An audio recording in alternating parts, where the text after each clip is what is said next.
Welcome to English study point dear student. শুভেচ্ছা নিও। মনে রেখো, জীবন চলার পথ যতই বন্ধুর হোক না কেন, তোমাকে কিন্তু তোমার লক্ষ্যস্থলে পৌঁছাতেই হবে। সুতরাং অধ্যবসায় আর কঠিন পরিশ্রমী পারে তোমাকে তোমার গোলে পৌঁছে দিতে। আসো আমরা প্রিপোজিশনের ব্যবহার শিখব। Question number 1, exam 2026। প্রিয় শিক্ষার্থী, আমরা তোমাদেরকে দেখাবো বিভিন্ন প্রিপোজিশন কোথায় কোন অর্থের কারণে ব্যবহৃত হয়।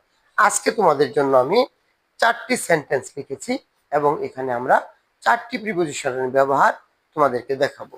1 নম্বরে, there is a book on the table.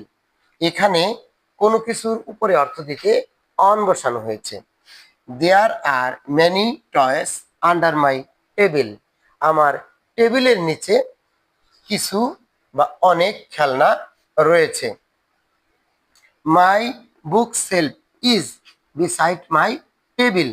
আমার টেবিলের পাশেই আছে আমার book shelf. My chair is near the table. আমার চেয়ারটি আমার টেবিলের নিকটেই রয়েছে। প্রিয় শিক্ষার্থী, আমরা এখানে তোমাদেরকে অন, আন্ডার, বিসাইড এবং নিয়ার এর ব্যবহার দেখাবার চেষ্টা করেছি।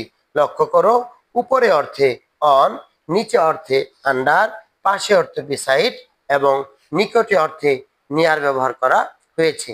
এভাবে তোমাকে আরো অনেক সেন্টেন্সের চর্চা করতে হবে। Thank you.